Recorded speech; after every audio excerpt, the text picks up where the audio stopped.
বছর ধরে যারা খাচ্ছে কম বেশি সবাইকে বলুন যে কেস করতে। কি এটা তো উচিত তো নাকি? না ভুলে গেল কথা? এরপরও যদি কোনো মুসলমানের বলে না তুমি আমার বিবির বিষয়ে বললে কেন, তোর উপরে খোদার গজব হওয়াই দরকার, তোর উপরে খোদার গজব হওয়াই দরকার। কথা বুঝে আসছে না? আমি কিছু ভুল বলছি নাকি? আমি ওর বিরোধী করতে বলছি? ওকে তো বলা দরকার। ও তো কলকাতায় দাঁড়িয়ে বললো পুরো ভারতের মুসলমান যদি বিপদে পড়ো আমি তার জন্য আছি। ভারত বলে ফেলেছে, ঢোকের মাথায় জানছে বোকা তো। এ তো সব মাথা মুটা। হাসুনি তোমাদেরকে মাথা মুটা মনে করে। আর না এনআরসির সময় 8 জন এমপি ছিল না, তাদেরকে দ্বিতীয়বার আবার দেওয়া হলো, তোমরা সব জয়গান গেয়ে দিলে। একবারও জিজ্ঞেস করেছিলে যে 8টা কেন গেল না? আবার এই সময়ে তো 3টে নেই, একবারও তো জিজ্ঞেস করেছো ওই 3টের জন্য কি বিচার করছেন? কত বড় ভাইটাল ব্যাপার। আগামী দিন তোমার মসজিদে আজান কে দেবে ওটা তোমার ডিএম ঠিক করবে। তোমার মসজিদের ইমাম কে হবে ডিএম ঠিক করবে। তোমার মসজিদের ফজরের নামাজ কখন হবে ডিএম ঠিক করবে। তোমার মসজিদের আজান হবে কি হবে না, কোন টাইমে হবে কোন টাইম হবে না, ওটা জেলা শাসক করবে। সেই জায়গায় তোমাকে নিয়ে চলে গেল, কিন্তু এই জায়গাটা গেল কেন? আমি বলছি না আন্দোলন করতে হবে না, আন্দোলন দেশ করতে বলেছে কেন করবেন না? আন্দোলন সংবিধান করতে বলেছে কেন করবেন না?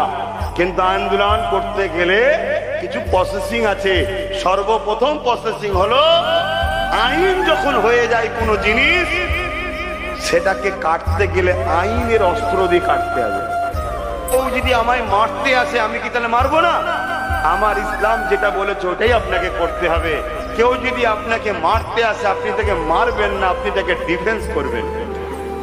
ডিফেন্স করতে গিয়ে তার যদি ধর থেকে কল্লা আলাদা হয়ে যায় ওটাকে মারা বলে না, ওটাকে নিজেকে রক্ষা করা বলে, যেটা আমার দেশের সংবিধানও রাইট দিয়েছে। কিন্তু আজকে যদি আপনি সেই লাইনে না গিয়ে আপনি রাস্তায় কাউকে দাঁড় করিয়ে কারো বাসেতে তার ধর্মীয় একটা কোনো পতাকা থাকবে, সেটা মুসলমান তেল নিলে 2 টাকা বেশি দিতে হবে, মুসলমান ওষুধ নিলে 13 টাকা বেশি দিতে হবে। জানেন তো নাকি? আচ্ছা জানেন না? 50 টাকা গ্যাসে বেড়েছে জানেন তো? শুধুমাত্র মুসলমানদের জন্য বেড়েছে। তুমি জানো না, খালি গায়ে ভুল বকছো। ঠিক বলছো, সবার জন্য বেড়েছে 50 টাকা। হ্যাঁ ও লাগাও, ভাই ভাই ঘুষি করো না, করো খেলাখেলি করো, ভাই ভাই মারপিট করো। আর ওইদিকে উনি দাম বেরিয়েই যাচ্ছে, বেরিয়েই যাচ্ছে, যা খুশি তাই করছে। আর এইদিকে আমরা দুমদাম দুমদাম দুমদাম দুমদাম করেই যাচ্ছি। খুব মাথা ঠান্ডা করে কাজ করেন। আমি বলছি না আন্দোলন করতে হবে না, আন্দোলন দেশ করতে বলেছে কেন করবেন না? আন্দোলন সংবিধান করতে বলেছে কেন করবেন না? কিন্তু আন্দোলন করতে গেলে কিছু প্রসেসিং আছে। সর্বপ্রথম প্রসেসিং হলো আইন যখন হয়ে যায় কোনো জিনিস সেটাকে কাটতে গেলে আইনের অস্ত্র দিয়ে কাটতে হবে, তাই তো নাকি গো? তা আপনাদের সবাই মিলে ধরুন আমাকে হুজুর বানিয়েছেন, বুঝাবার জন্য বলছি। হুজুর আবার শখ নেই, কেন হুজুরদের কায়ামত দিন যেমন সম্মানও আছে মারও বেশি হবে। এই জানেন তো নাকি? হুজুর মলি সাহেবদের কায়ামতে মারও বেশি, আবার সম্মানও বেশি। যদি ঠিক লাইনের হুজুরের শিষ্য থাকে তাহলে সম্মান পাবে, আর শিষ্য যদি ভুলভাল করে ফেলে ওই মৌলানা হুজুরকে কায়ামত দিন ধরবে আল্লাহ, তোর মুড়ি তোর শিষ্য ভুল করেছে কেন জবাব দে। হালুয়া রুটি খাওয়া, মুরগির রান খাওয়া সব মিটে যাবে। তো যাই হোক, আমি যেটা বলতে চাইছি, ধরুন আপনারা সবাই মিলে আমাকে হুজুর বানিয়েছেন, বুঝাবার জন্য বলছি। এখন কোনো সমস্যা যদি একটা মশলা নিয়ে আসে তাহলে আপনারা সবাই মিলে সেই মশলার ফতোয়া দেবেন না হুজুরকে বলবেন? আচ্ছা বলেন, মৌলানাকে বলবেন যাকে বানিয়েছে তুমি ফতোয়া দাও। তা ধরুন আমরা সবাই মিলে একজনকে নেতা বানিয়েছি, আর কোন সমস্যায় যখন পড়বো আমরা তো নেতাকে বলবো তুমি সমাধান করো। সবার উচিত রাজ্যের সিএম কে বলা যে আপনি সুপ্রিম কোর্টে যে কেস করুন, 230টা এমএলএ নিয়ে যান, সবাইকে দিয়ে কেস করান, এমপিদের দিয়ে কেস করান, পুরো রাজ্যে যত ওয়াকাফের যত সভাপতি সেক্রেটারি প্রেসিডেন্ট 77 বছর ধরে যারা খাচ্ছে কম বেশি সবাইকে বলুন যে কেস করতে। কি এটা তো উচিত তো নাকি? না ভুলে গেল কথা? এরপরও যদি কোনো মুসলমানের বলে না তুমি আমার বিবির বিষয়ে বললে কেন, তোর উপরে খোদার গজব হওয়াই দরকার, তোর উপরে খোদার গজব হওয়াই দরকার। কথা বুঝে আসছে না? আমি কিছু ভুল বলছি নাকি? আমি ওর বিরোধী করতে বলছি? ওকে তো বলা দরকার। ও তো কলকাতায় দাঁড়িয়ে বললো পুরো ভারতের মুসলমান যদি বিপদে পড়ো আমি তার জন্য আছি। ভারত বলে ফেলেছে, ঝোঁকের মাথায় জানছে বোকা তো। এ তো সব মাথা মুটা। হাসুনি, তোমাদেরকে মাথা মুটা মনে করে। আর না, এনআরসির সময় 7-8 জন এমপি ছিল না, তাদেরকে দ্বিতীয়বার আবার দেওয়া হলো, তোমরা সব জয়গান গেয়ে দিলে। একবারও জিজ্ঞেস করেছিলে যে 8টা কেন গেল না? আবার এই সময়ে তো 3টে নেই, একবারও তো জিজ্ঞেস করেছো ওই 3টের জন্য কি বিচার করছেন? কত বড় ভাইটাল ব্যাপার।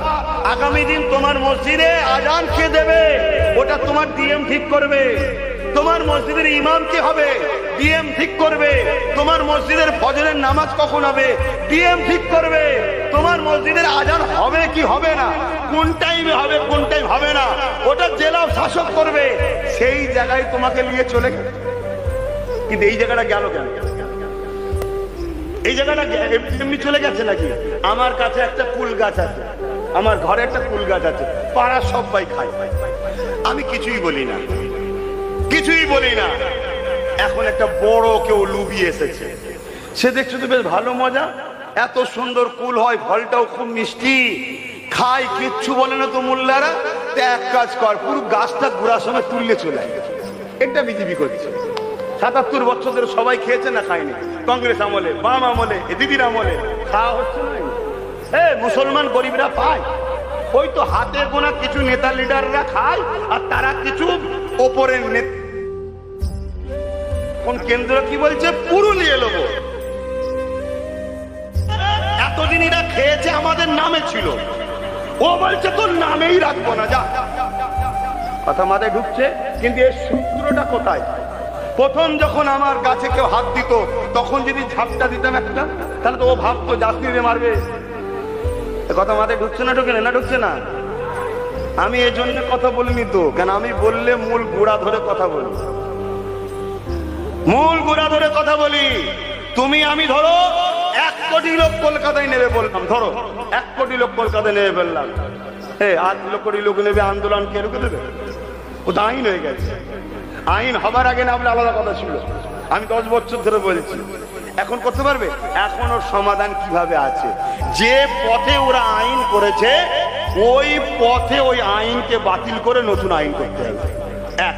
দ্বিতীয় নম্বর হলো, ওর থেকেও বড় জায়গা হলো আমার দেশের সর্বোচ্চ আদালত সুপ্রিম কোর্টের দ্বারস্থ হওয়া। আচ্ছা, একটা সাধারণ মানুষ কেস করা আর একটা সিএম কেস করা দুটো এক না আলাদা? একটা সিএম কেস করা মানে 10 কোটি লোক কেস করা, এটা তো মাথায় রাখতে হবে। তা তিনাকে ভালোবেসে বলা দরকার আছে না? না, আমি ঝগড়া করতে বলছি না, ভালোবেসে বলা দরকার তো, যে আপনি তো বলেছিলেন তো করুন। আমার তো ভয় হচ্ছে এ যা ওয়াচ করলাম আজকে না আবার আমার বাড়িতে পুলিশ যায় কেন? ঠিক এনআরসির সময় বলেছিলাম রাস্তায় নেবে মিছিল টিছিল না করে আপনি একটা কেস করুন না রাজ্যের পক্ষ থেকে, বাস সেই দিনই আমার বাড়ি পুলিশ। জানেন তো নাকি? হ্যাঁ, তবে ও সব ভয় করি না। কেন? যদি ভয় করতাম তাহলে নিজের ভাইটাকে 42 দিন জেল খাটাতাম না, ও কথা আমি না বলছি। যদি ভয় করতাম তাহলে কথাবার্তা বলা বন্ধ করে দিতাম। না না, ওসব ভয় করিনি, ওসব ভয় করিনি। আমি এতটুকু মনে করি, দুনিয়ায় যদি তুমি কারো জন্য চিল্লাও, সে যদি তোমার সাথে থাকবে মনে করো, আমি যখন আল্লাহর জন্য কথা বলছি আমার ঈমান আল্লাহ আমার সাথে আছে, এটাই আমার সবচেয়ে বড় পাওনা। কিন্তু আমি কোনো মিথ্যা কথা, কোনো জুলুমের কথা কিছু বললাম, তাহলে এই আওয়াজটা ওটা দরকার আছে না? না, বিশাল বিশাল মিছিল হচ্ছে, মিটিং হচ্ছে, ভালো কথা, বলো না, ওই মিটিং মিছিল থেকে আওয়াজটা তোলা দরকার আছে না? না, কেউ তুলছে না, তোলেনি। শুধু একটাই কাজ চলছে, কি কাজ? বিগত দিন যা হয়েছে তাই কাজ, ওকে রুখতে একে দরকার, ওকে রুখতে একে দরকার। আরে বেরিয়ে চলে গেল, এখন আর রুখে কি করবি? এখন আপনি কি করছেন কৃতিত্ব সেটা দেখান। সময় আছে, সময় আছে। এখনো বলে যাচ্ছি, আমার নবী পাকের কাতারে আসেন। আমার রাসূলুল্লাহ নীতি আদর্শ লাকাদ কানা লাকুম ফি রাসূলিল্লাহি উসওয়াতুন হাসানা। আমার নবী পাককে আল্লাহ মডেল বানিয়েছে, সেই নবী পাকের সুন্নাহ অনুযায়ী জীবন গড়ুন। নবী পাককে মডেল বানান। নামাজের বেলায় নবী লীলা, কারবারের বেলায় নবী বাদ, রোজার বেলায় নবী লীলা, সংসারের বেলায় নবী বাদ, হজের বেলায় নবী লীলা, রাষ্ট্র সেবায় নবী বাদ। এই জন্য মুনাফিকি করার জন্য আল্লাহ আমাদের উপরে জালিমকে বসিয়ে আমাদেরকে এবারে টাইট দিচ্ছে, শাস্তি দিচ্ছে। এ যুবকেরা, তরুণেরা, মনে রাখবেন আল্লাহ আমার নবীকে তোমার আমার জন্য মডেল করেছে। ধর্মনীতি তো নবী দরকার, সমাজনীতি তো নবী দরকার, রাষ্ট্রনীতি তো নবী দরকার, এডুকেশন নীতি তো নবী দরকার, বিজনেস পলিসি তো নবী দরকার, সমাজনীতি পরিবার নীতি তো নবী দরকার। হাত্তাকে মুসলমান, তুমি আমি যে রাজনীতি করব, এই রাজনীতি তো নবীকে দরকার। ওই রাজনীতি করা হারাম যে রাজনীতিতে নেশা জাতীয় দ্রব্যকে প্রয়োগ করা হয়, ওই রাজনীতি হারাম যে রাজনীতিতে মানুষের উপরে জুলুম করা হয়, ওই রাজনীতি হারাম যে রাজনীতিতে নিরীহ এমন করে গরিব আনিস খানকে মেরে দেওয়া হয়, ওই রাজনীতি করা হারাম। ওই রাজনীতি যে রাজনীতিতে তিলোত্তমা বোনকে খুন করে মেরে দেওয়া হয়, তার বিচার দেওয়া হবে না, এই রাজনীতি করা ইসলামে জায়েজ নয়। এ যুবকেরা মনে রাখবেন, কেউ যদি মনে করে আমি গণতান্ত্রিক দেশে বাস করছি, তাহলে আমি কি করব? গণতান্ত্রিক দেশে যদি খুনিদের কাজটাও চলতে পারে, চরিত্রহীনদের কাজটাও চলতে পারে, সমাজ বিরোধীদের কাজ চলতে পারে, কেন তোমার আমারটা চলবে না? ইনসাফ কেন চলবে না? ইনসানিয়াত কেন চলবে না? নারীর অধিকার কেন চলবে না? নেশা জাতীয় দ্রব্য বন্ধ করতে হবে, কেন চলবে না? কেন চলবে না ঘুষ বন্ধ? কেন চলবে না লুট বন্ধ? কেন চলবে না?